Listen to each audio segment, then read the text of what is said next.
तब रहबर आजम दीनबंधु सर छोटराम कहते थे, बोले किसान मेरी दो बात ले मान, एक बोलना ले सीख, दूसरा दुश्मन ले पहचान। मैं हरियाणा से हूँ, भारतीय किसान यूनियन महासचिव डम्पी पहलवान। तो मेरे को हरियाणा प्रदेश का पता, ये वहाँ हिंदू सिख में हमारे को बांटना चाहते थे, लेकिन किसान आज इनके सभी षड्यंत्र फैल करके किसान आगे बढ़ता चला जा रहा है। कहती है कि जो किसान की महापंचायत हो रही है उसमें ज्यादातर सिख समुदाय के लोग आएंगे। क्यों सिख समुदाय के? हम सिख समुदाय से हैं। पूरा हरियाणा प्रदेश उठ के आने लग रहा है। मेरे एक गाँव से 20-20, 25-25 बस एक गांव से आने लग रही हैं। सभी गांवों ने चंदा इकट्ठा करके गांव वाइज ड्यूटी लगाई। हर गांव से 10-10, 15-15 बसें पूरे हरियाणा प्रदेश से आने लग रही हैं। इसमें पूरे देश का किसान आने लग रहा है। अभी आपने बोला दुश्मन पहचान ले, छोटा नहीं रहेगा। दुश्मन पहचान लिया आपने? दुश्मन पहचानने में हमारे दुश्मन पहचानने में हमारे से 2019 में और 2014 में हमारे से भूल हुई। हमने इन ताकतों का हावी किया।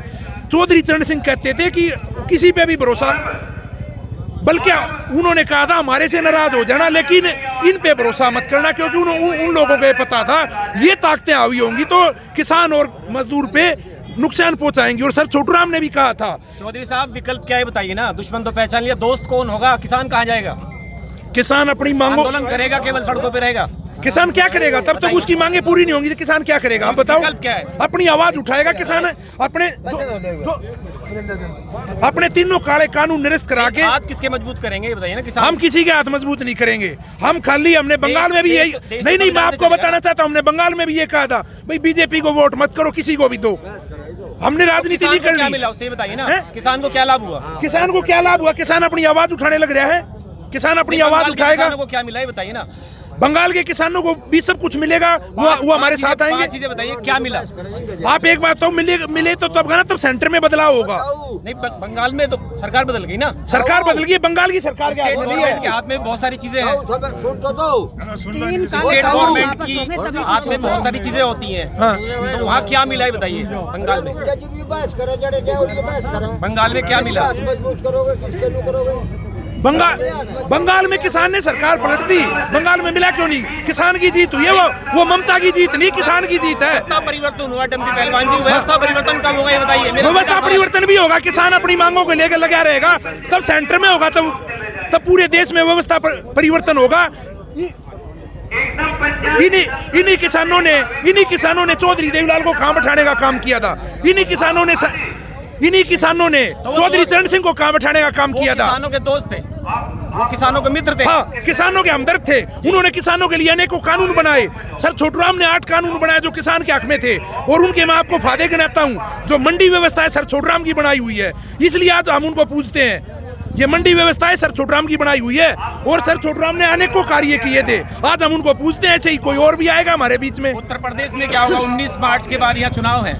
देखो, मैं सीधी राजनीतिक बात कर रहा हूँ। व्यवस्था परिवर्तन किसान को चाहिए, आंदोलन से कुछ नहीं होगा। हमने तो आंदोलन करना है। हम अराजनीतिक लोग हैं, हम आंदोलन के जरिए अपनी ताकत हासिल करेंगे। हम ये चाहते सरकार किसी की भी आए, लेकिन किसान की भागीदारी उसके बीच में, किसान से पूछ के किसान की फसल का दाम तय हो।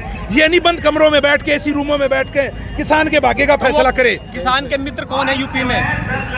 किसान का कोई मित्र नहीं है। किसान तो 70 साल से पिसता आया है, लेकिन कभी भी किसान आंदोलित हुआ तो उन सरकारों ने मानने का काम किया था। मनमोहन ने भी मान ली थी बात, राजीव गांधी जी ने भी मान ली थी बात। तब पहले बाबा महेंद्र सिंह टिकैत के टाइम पे ये लोग इतने बेशरम निकले, इतने निर्लज निकले हैं। इन्होंने 9 महीने से किसान रोडों पे बैठा है, इन्होंने किसान की बात नहीं मानी। और किसान अन्नदाता है।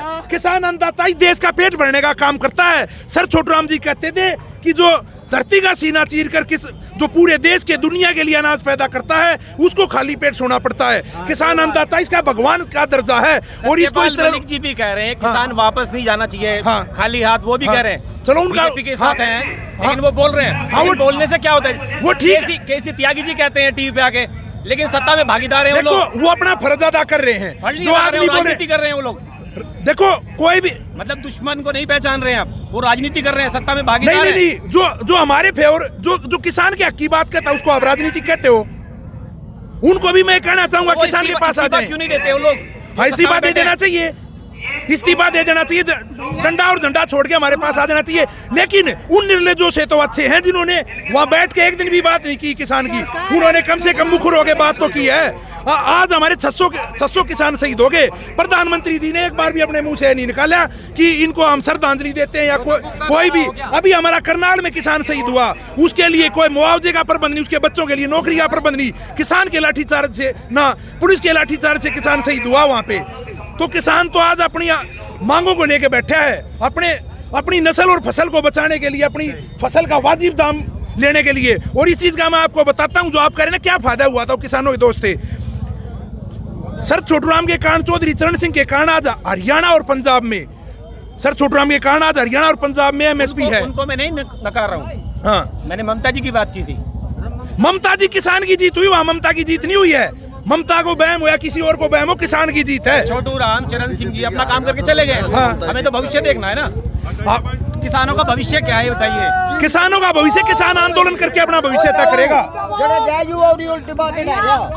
सुनो अल्पमत में सरकार आ गई है, 3 मंत्रियों ने इस्तीफा दे दिया। अल्पमत में बीजेपी सरकार आ गई है और 3 मंत्रियों ने इस्तीफा दे दिया। अब सतपाल मलिक भी इस्तीफा देने जा रहे हैं और किसान आंदोलन में आएंगे। ऐसा नहीं है कि नहीं। तो कल का भाई साहब आखिरी सवाल, कल का क्या एजेंडा रहने वाला है इस पंचायत का? किसान यहाँ इकट्ठा होगा, किसान यहाँ करोड़ों की संख्या में इकट्ठा होगा। ये विश्व की विशालतम पंचायत होगी। किसान यहाँ इतिहास रचने के लिए जा रहा है। आप कल देखोगे मुजफ्फरनगर के चारों साइड 70-70, 80-80 किलोमीटर आपको जाम मिलेगा। ये किसान अपनी एकजुटता परिचय देने जा रहा है। ये सरकार वाले लोग बार बार कह रहे थे कि किसान इकट्ठा नहीं है, एक प्रदेश का किसान इकट्ठा है।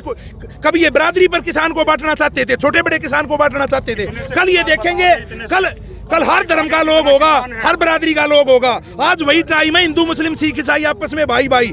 आज सभी धर्मों के लोग, सभी बिरादरियों के लोग कल आपको रोडों पे मिलेंगे।